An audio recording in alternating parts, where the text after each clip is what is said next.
What the fuck is going on? Ladies and gentlemen, we are back. And hey, this episode hopefully is not gonna have fucked audio because last time I'm eating blueberries. I'm about to take a bite. Should I do ASMR? If you don't like ASMR, take off your earphones for like 10 seconds. Oh man, that's just mouth noises. Never mind. Unless you want to hear my mouth voice. Yep. Mouth voices. That's what I have.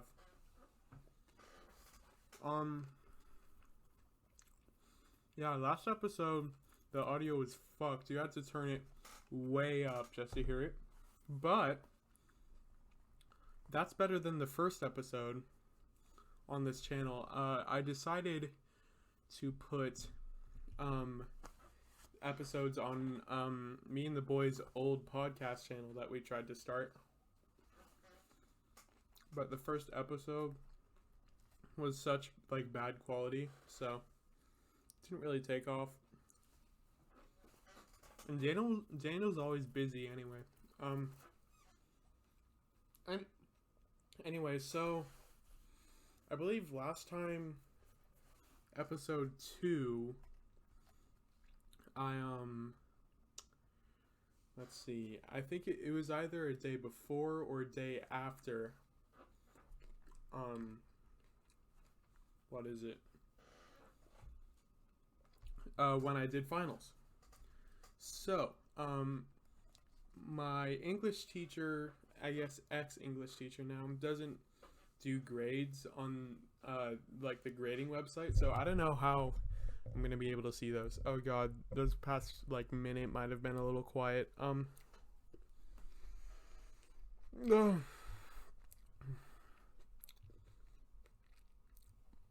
I hope you like this because it's staying in.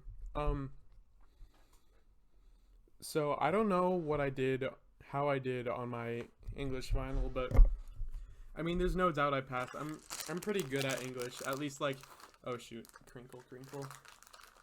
At least like elementary, not elementary, what am I saying? Like, fuck, dude, I'm a mess. I'm a goddamn mess right now. I got these Laffy Taffy candy laugh bites at Walmart.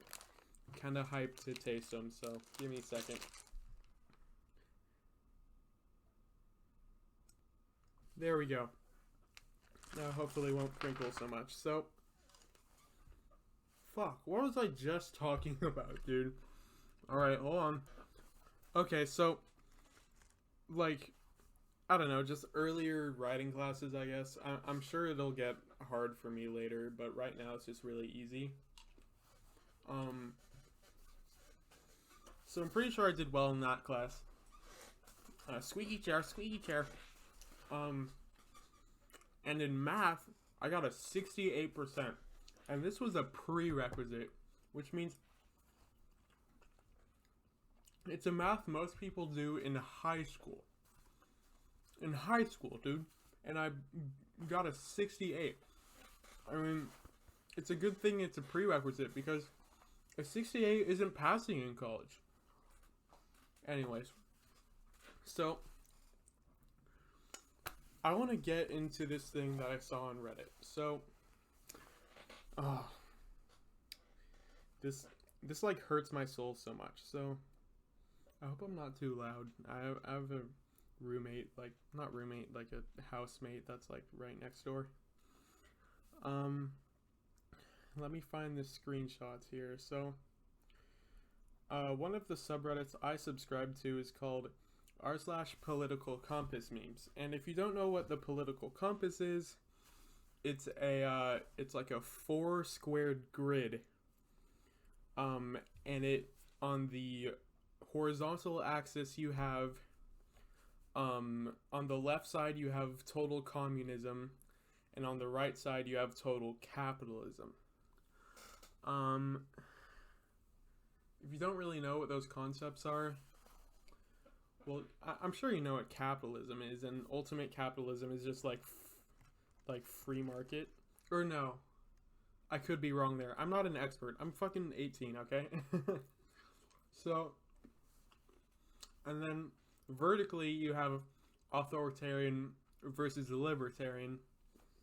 And basically what that means is libertarian means less government and authoritarian means more government. So basically what... Hold on, let me finish chewing this. Okay, I finished chewing. So basically what political compass memes is, the four quadrants are different colors. So you take various memes, various Twitter posts, whatever, and you just highlight things in given colors that match that ideology. So anyways, so there's this one post that I just saw, and it's a screenshot from Twitter.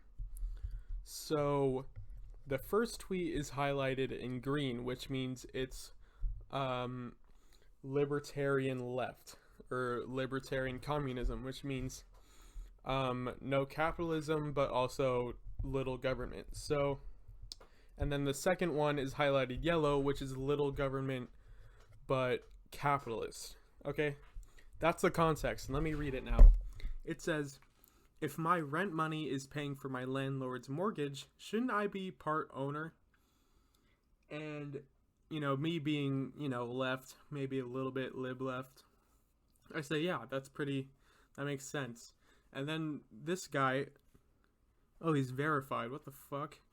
He says, he replies to the tweet. He says, this reminds me of the time when I bought a Big Mac and became CEO of McDonald's.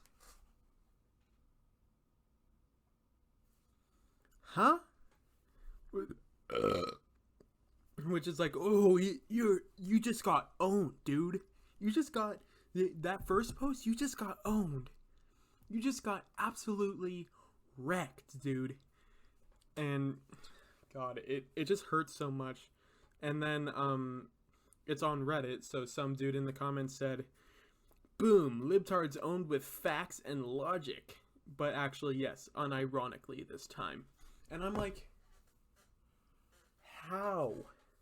I don't understand how. I went on like a rant on this on my Snapchat, but basically I don't understand how you can think that's like a good point at all. It's not even like an okay point. It's a terrible point. So let me say why. Let me say why it's a terrible point. So when you're paying for like a burger at McDonald's or like Burger King, whatever, what you're paying for is A, the materials of the burger, B, the shipment of those materials, C, the sales, and the labor, and there's so much more that I don't even know because I don't know what that process is. But basically, when you're buying a burger, even though it's super marked up for profit because capitalism, you're still paying for work that went into that thing. But when you're paying rent, and a landlord is taking that rent and using it for mortgage, that's, what are you paying for? Let's break it down. So that bang was me putting down my microphone, by the way. So let's do a little of a checklist here. So when you're a landlord and someone is paying you rent, what are they paying you for? Well, when you're buying a burger, like I said before, you're paying for the supplies. So did the landlord build the house?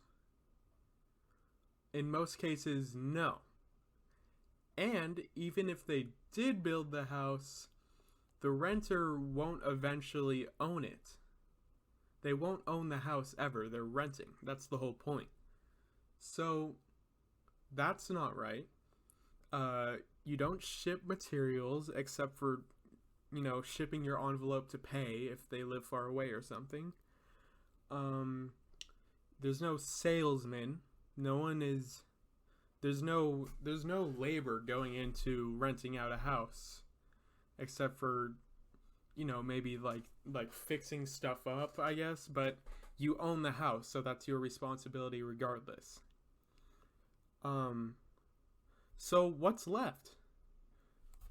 It's nothing. Nothing is left. So when a renter is paying for rent, what they're paying is they're paying nothing. I just said that. I'm trying to I'm trying to get my thoughts together here. So when a renter pays someone else's mortgage, they're just paying the mortgage for them.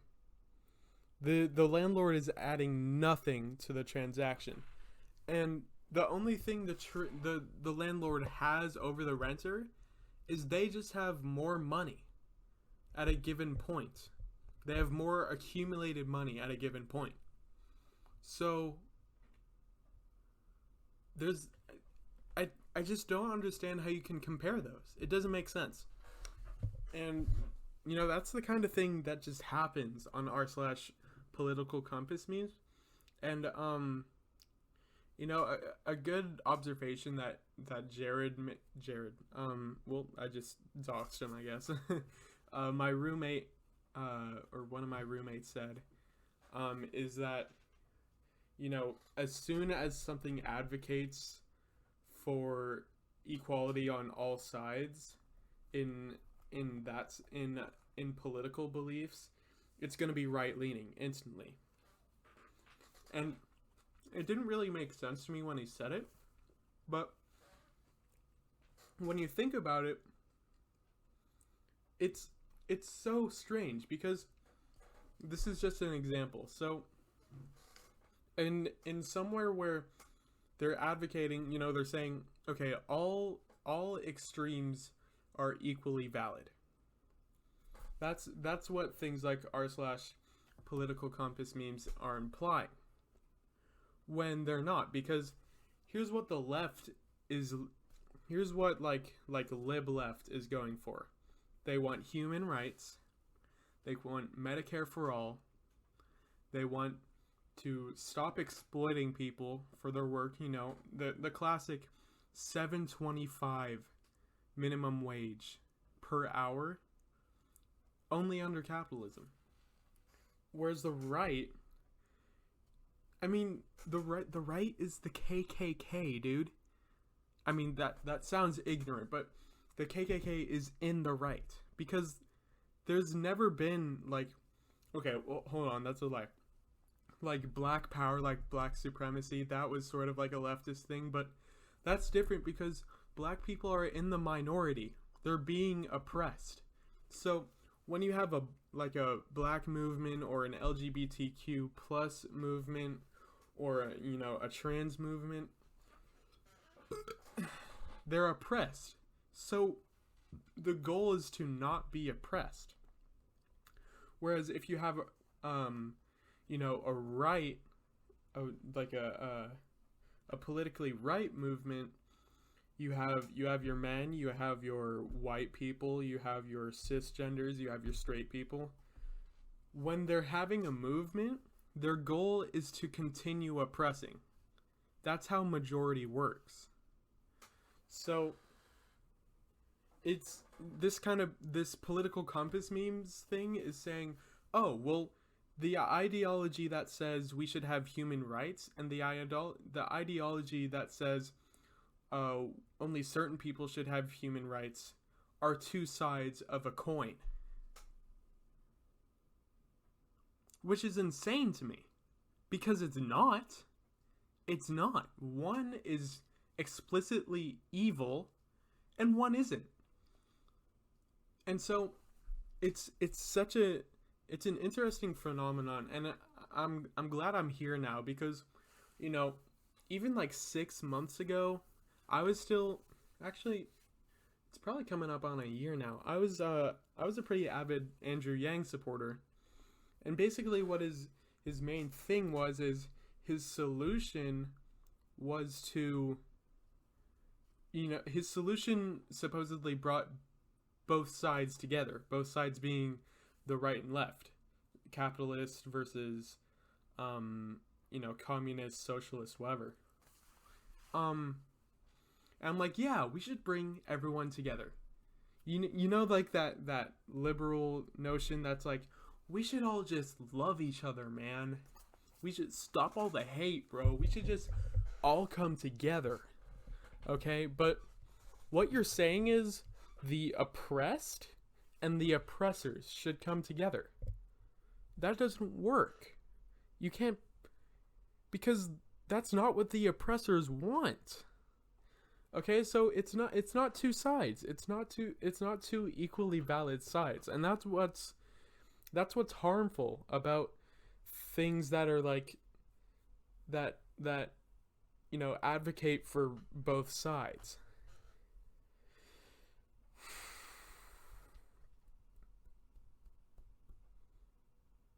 So yeah. Okay, I got a little sidetracked. I listened to the whole previous 15 minutes.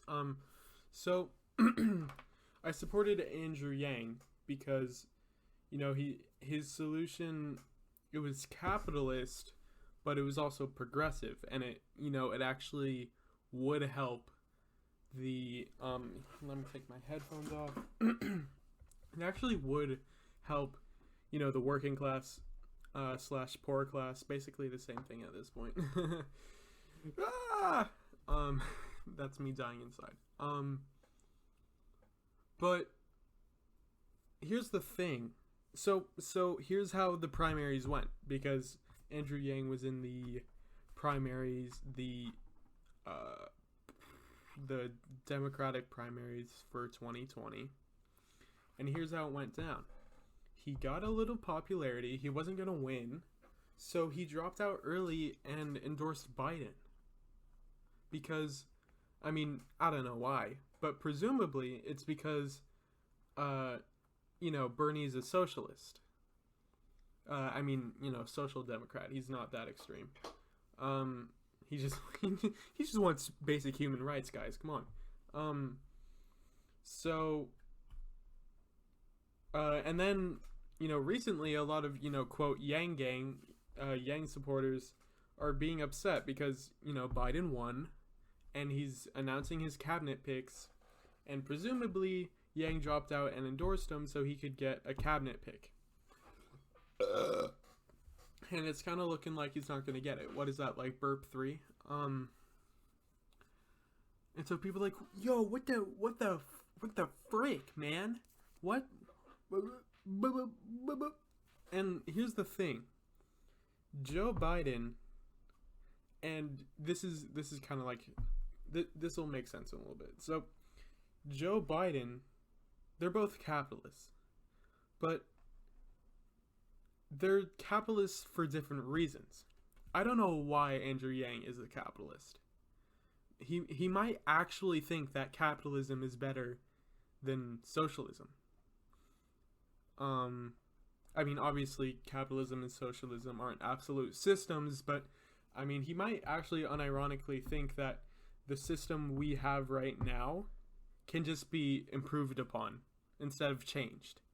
So that's why he's a capitalist. But the reason why Joe Biden and all liberals and neolibs and conservatives are capitalists is because they don't want things to change. They don't want progressive policies, because if they're progressive, then it'll help people.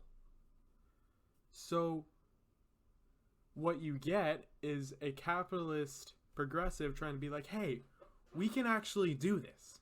We can actually get people behind this. And then, conservatives, neolibs are like, oh, wait, we didn't actually want that change. We were just saying you have to use capitalism to change. But since you figured out a way to make capitalism work, we don't want that. So the Yang Gang is like, oh, no, we don't get a cabinet spot. And I'm not surprised. I'm not surprised at all. So again, what's also crazy to me is that, people like Andrew Yang think we absolutely have to have the conservative vote to make change, which is contradictory. I mean, you don't really have to think about it that hard. You know? It's just, you're trying to make progression, but they're conservative. But the reality is, the majority of America is progressive. It's just, conservatives are super, super vocal. You know why? Because they're rich. There is no progressive rich person.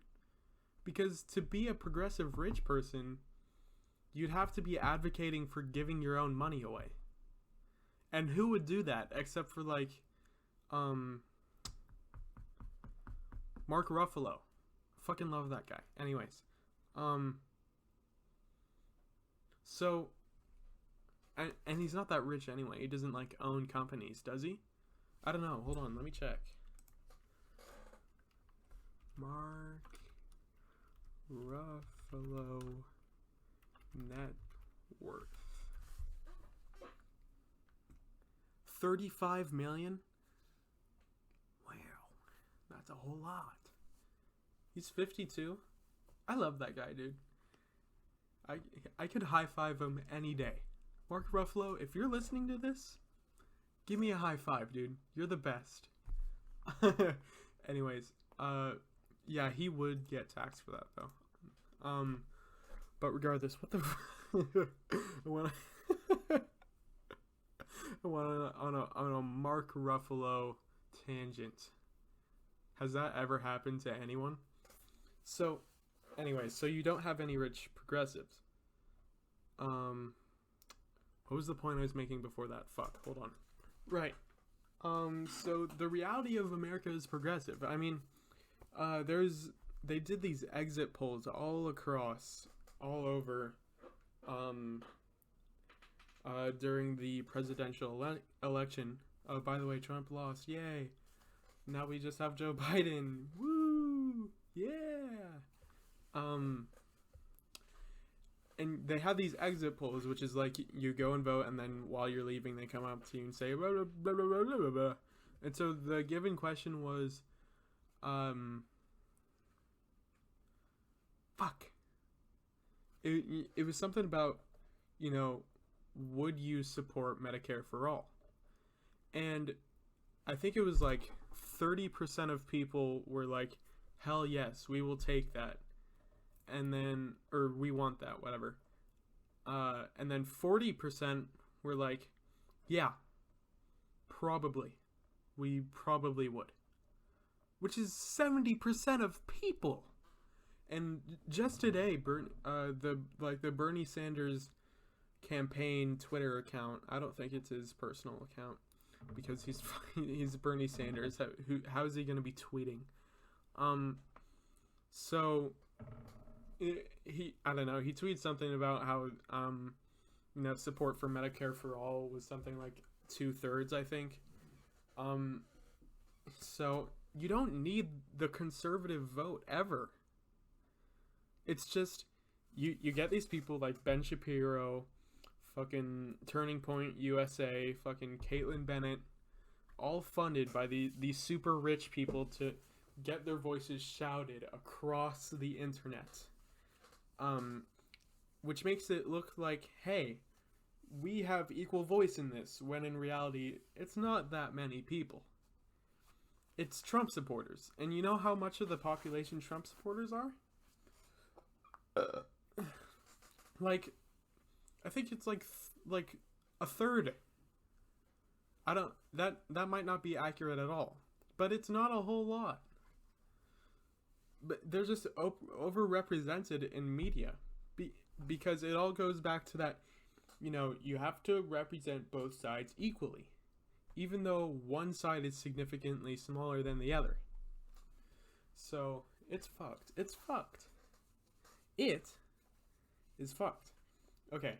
I was gonna talk about something else, but I totally forgot what it was. So,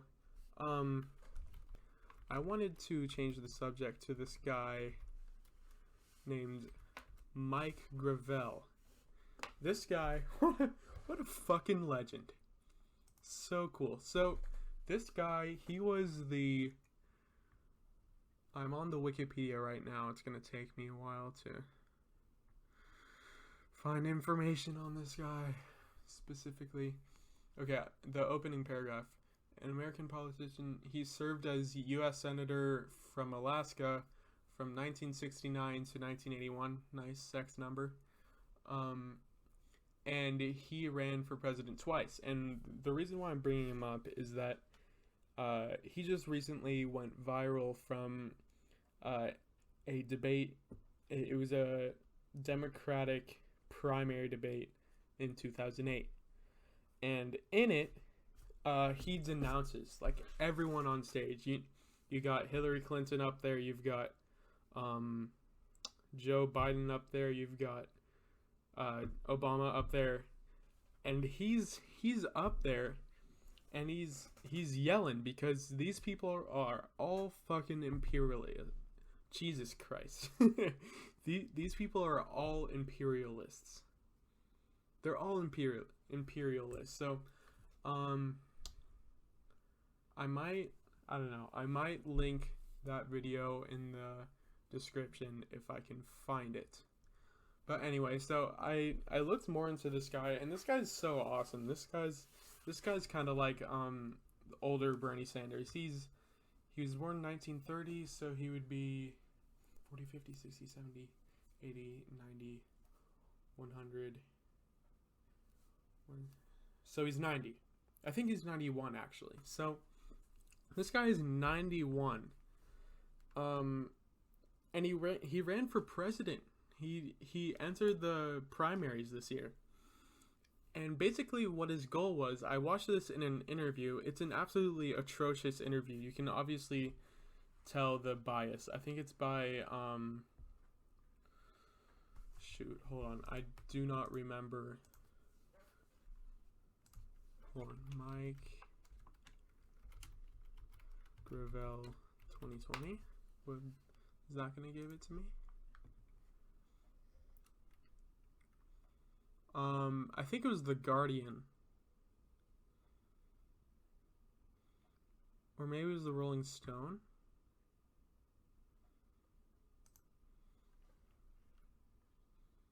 No, it was Vice. It was Vice. Okay, so Vice did a news story on this guy because it went, that video went viral.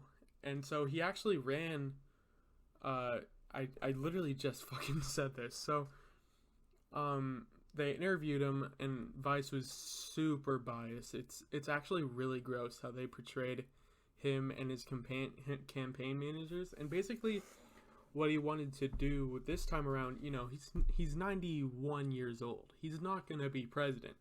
So basically, what he wanted to do was get enough votes to get on the debate stage and do what he did last time. Because this is what his plan was in 2008 as well.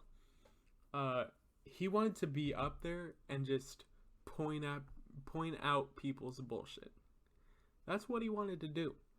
And hey, that shit, well, it didn't work in 2008 because the Overton window was still, Obama was liberal somehow, or not liberal, leftist. Like progressive, whatever. And he just wanted to go up there and call people on their bullshit. So he actually didn't want to run though this time around, but there were these I think it was two teenagers, 17 and 18. They DM'd him or whatever, somehow I think they emailed him actually. I mean, how do you DM like a 90-year-old man? So they emailed him and they're like, hey, we want to run this. Let's get you on that stage. Why do I burp so much? Can I just like breathe properly? So sidetrack.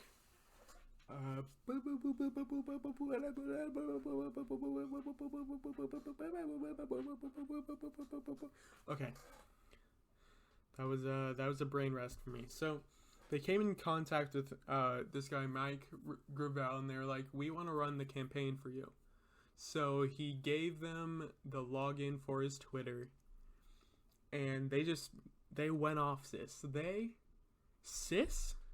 they went off.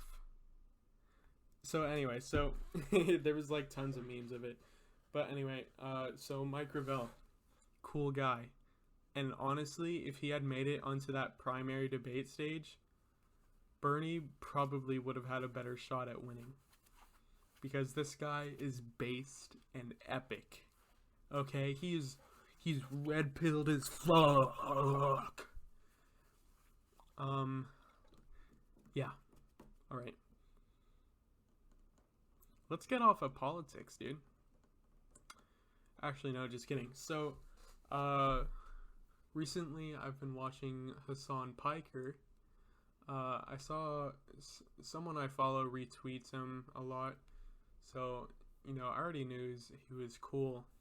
But he streams on Twitch, and he's an ex-member of the Young Turks, or maybe he's still in it. I actually don't know. I think he left. So he streams on Twitch. He's 29. And he's a leftist. So he just watches, he reacts to stuff. He actually plays video games quite often. So he's a gamer that isn't right wing. Isn't that insane? And he just like makes fun of bullshit right wing stuff. Dude, PragerU? Does anyone know about this shit? It's insane. It's propaganda.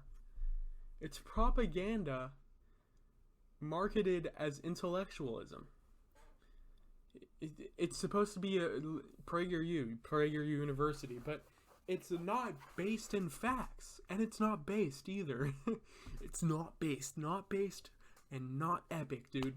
It's insane, dude. And honestly, my favorite part about PragerU is the YouTube poops. They're pretty good.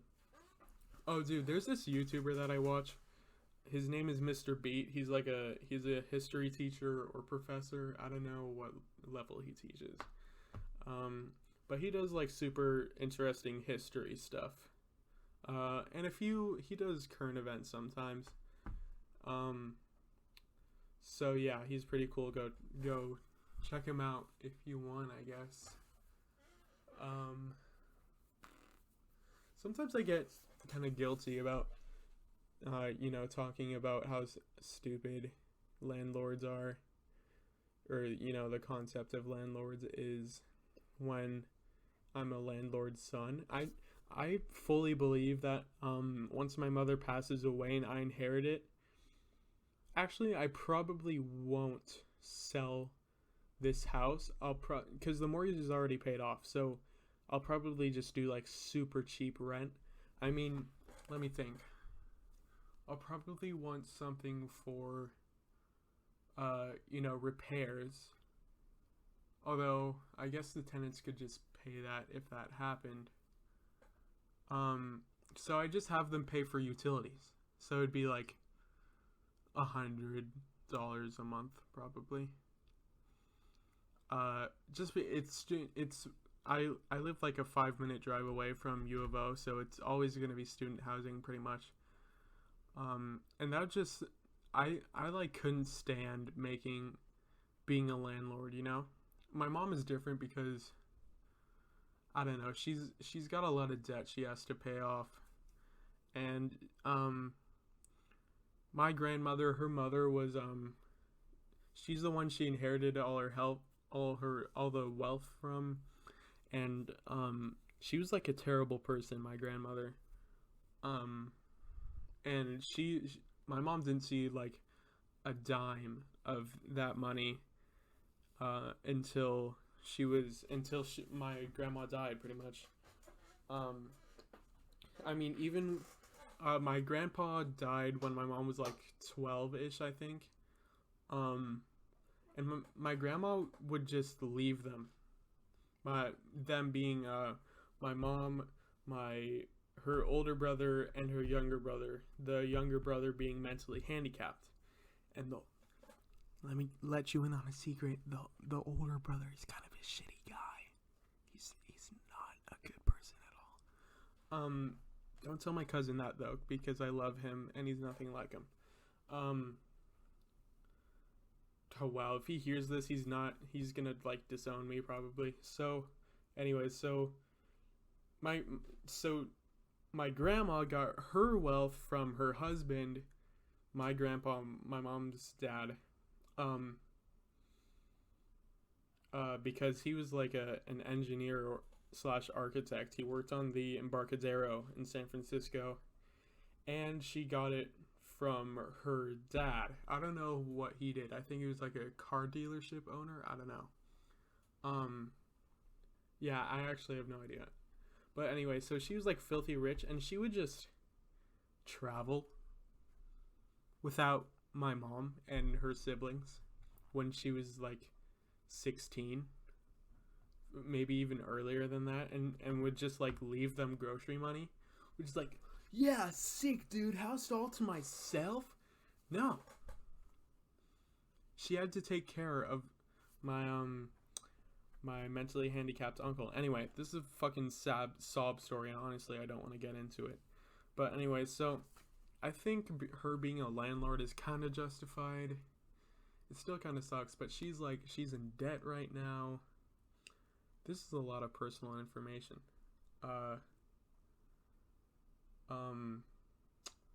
Yeah. So shit is shitty. That's what I have to say about that. Shit is shitty.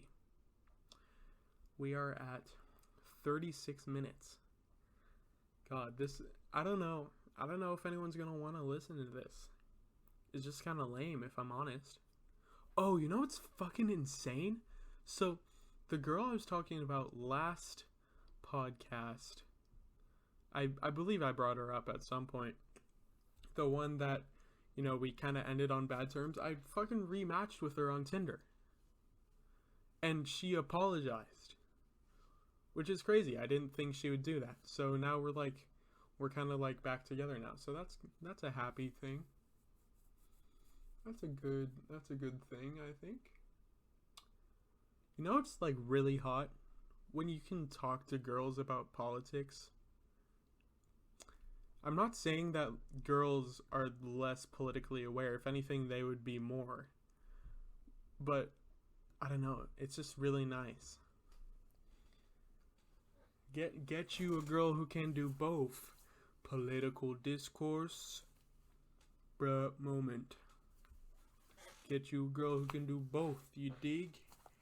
Ha ha. Ha, it's gonna make me act up with all that political knowledge. Wow, I'm running out of ideas right now. Oh, I played Hearts of Iron 4 for the first time today. That shit's rough. I played it for 8 hours and I almost had like a mental breakdown at the end. I think it'll be fun in moderation, which might be an issue because the games can last for a very long time. So yeah, I played it with Vinny, one of my buddies, and I rage quit. Oh, well, actually I didn't rage quit. I said I gotta go get some food, and then I just decided never to come back. And then I left the game and hung up and turned off my computer.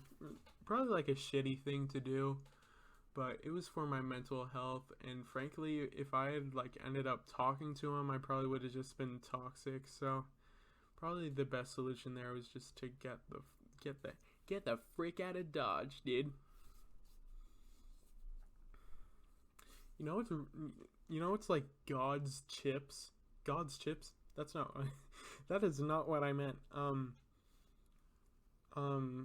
Like nature's chips are snap peas, dude. Fucking crunchy.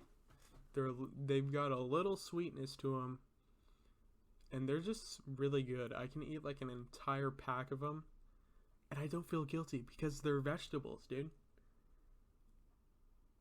They're healthy.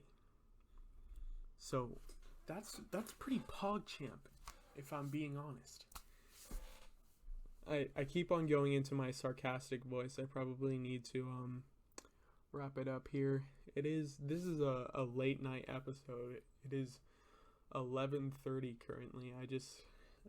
Right before this I went grocery shopping because I was on like the brink of having like a mental breakdown.